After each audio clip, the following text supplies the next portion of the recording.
अस्सलाम वालेकुम पूरा पूरा student of government degree college Ajman.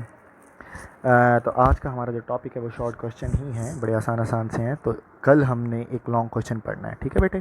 तो पहला हमारे पास शॉर्ट क्वेश्चन है, electric field as a potential gradient. Potential gradient का ये मतलब होता है कि किसी भी स्केलर वैल्यू का डिस्टेंस के साथ तब्दील होना, ठीक है। अगर कोई स्केलर क्वांटिटी डिस्टेंस के साथ मैक्सिमम तब्दील होगी तो हम कहते हैं ये ग्रेडियंट ऑफ पोटेंशियल है, ठीक है। तो electric field as a gradient potential मतलब इलेक्ट्रिक फील्ड जो है ये आंसर है, किसका आंसर है, जब आपके पास स्केलर यानी कि वोल्टेज ये डिस्टेंस के साथ मैक्सिमम चेंज होगा, ठीक है बेटे। आगे चलते हैं। The quantity delta V over delta are gives the maximum value of the rate of change of electric potential. तो ये इलेक्ट्रिक पोटेंशियल का मैक्सिमम रेट ऑफ चेंज बताता है इन मैग्नीट्यूड, ये मैग्नीट्यूड में भी बताता है एज वेल एज डायरेक्शन, और डायरेक्शन में बताता है। यानी कि ये आपको ये बताता है कि किसी जगह पर स्केलर जो वोल्टेज है उसकी वैल्यू कैसे डिस्टेंस के साथ तब्दील होगी, ठीक है, उसकी डायरेक्शन भी और इसकी वैल्यू। तो is equal to minus delta V over delta R, सही है जी।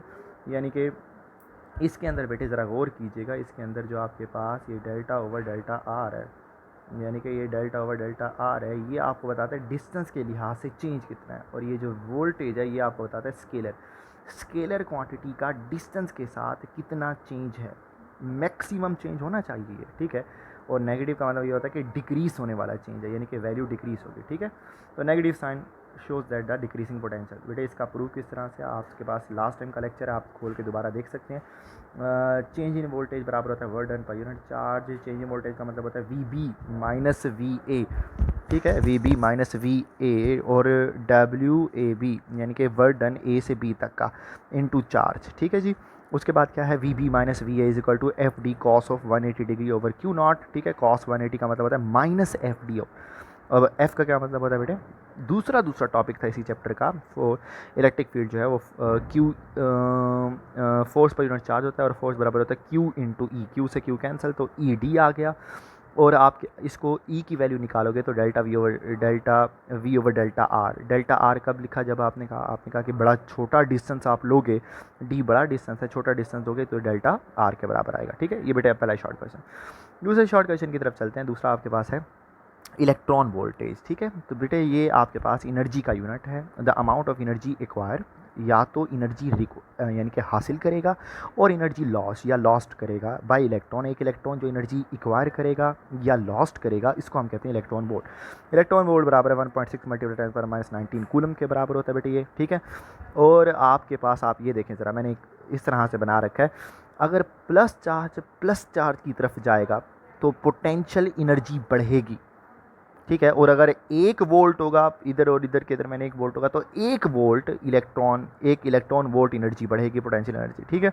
और अगर प्लस माइनस की तरफ जाता है तो क्योंकि ये खुद जाएगा, पहले आप लेकर खुद जा रहे थे, जब आप लेकर जा रहे थे तो आपको वर्डन करना पड़ा तो पोटेंशियल एनर्जी बढ़ी, जब ये खुद जाएगा तो काइनेटिक बढ़ेगी। इसी तरह से नेगेटिव पॉजिटिव की तरफ जब खुद जाएगा तो काइनेटिक बढ़ेगी, नेगेटिव की तरफ आपको लेके जाना पड़ेगा तो पोटेंशियल एनर्जी बढ़ेगी, ठीक है बेटे। आगे एक लॉन्ग क्वेश्चन बेटे मैंने इसमें से छोड़कर आगे शॉर्ट पढ़ा रहा हूँ, ठीक है। तो आगे एक और शॉर्ट क्वेश्चन है, इसमें आपने ये बताना कि आपने ये बताना है बेटे कि ग्रेविटेशनल फोर्स और इलेक्ट्रिक फोर्स का आपस में किस तरह से कंपैरिजन है, ठीक है बेटे। तो कंपैरिजन का मतलब यानी कि हमने इनकी सिमिलैरिटीज़ और डिससिमिलैरिटीज़ देखनी है। ये देखें बेटे, ये ग्रेविटेशनल फोर्स है, ये इलेक्ट्रिक फोर्स है। ग्रेविटेशनल फोर्स होती है जी अट्रैक्टिव, जबकि इलेक्ट्रिक फोर्स होती है आपके पास attractive plus repulsive. Gravitational force होती है F is equal to G M one M two over R square, electric force होती है K Q one Q two over R square. बेटे दोनों के दोनों आर स्केयर के प्रोपोर्शनल है, दोनों के दोनों यानी कि इन्वर्स स्केयर लॉ को ओबे करते हैं, ठीक है बेटे। अगर मैं इधर लिखना चाहूँ तो ये मैं यूँ लिख सकता हूँ, यहाँ पे लिखता हूँ बेटे इन्वर्स स्केयर लॉ, ठीक है। इन्वर्स के लॉ को ओबे करते हैं, दोनों के दोनों आर के साथ बराबर चेंज होते हैं, स्केयर टाइम चेंज होते हैं, ठीक है बेटे। आगे आप देखें बेटे तीसरी प्रॉपर्टी आपके पास क्या आ जाती है बेटे, ये देखिएगा, ये तीसरी प्रॉपर्टी है। तीसरी प्रॉपर्टी क्या है, इसका ग्रेविटेशनल कांस्टेंट की वैल्यू बहुत छोटी है बेटे, ये नेगेटिव वैल्यू है, ठीक है। इसकी वैल्यू बहुत बड़ी है, 9 मल्टीप्लाई 10⁻9 के बराबर है, very large value, very small value, ठीक है। कैन नॉट बी शील्डेड, बेटे आप ग्रेविटेशनल फोर्स से बच नहीं सकते, आप जहाँ पर मर्जी चले जाएँ ग्रेविटेशनल फोर्स हमेशा प्रेजेंट होगी, ठीक है। जबकि it can be shielded, electric force से बेटे आप बच सकते हो, ठीक है। आप जहाँ पर जाओगे इलेक्ट्रिक फोर्स से आप इजीली बच सकते हो, ठीक है। यानी कि अगर आपके और अगर आपके और बिजली के दरमियान कोई कंडक्टर, कोई लोहे की चीज़ आ गई तो बिजली आप पर नहीं गिरेगी, उस लोहे की चीज़ पर गिरेगी और ग्राउंड हो जाएगी, आप पे नहीं गिरेगी। ठीक है बच्चों, इस तरह से हो जाएगा। आगे बेटे क्या है, मीडियम डिपेंडेंट है और ये मीडियम इंडिपेंडेंट है। ये मीडियम पे डिपेंड नहीं करती और ये मीडियम पे डिपेंड करती है। ठीक है, तो ग्रेविटेशनल फोर्स इलेक्ट्रिक फोर्स के मुकाबले में बहुत बहुत बहुत छोटी होती है बेटे।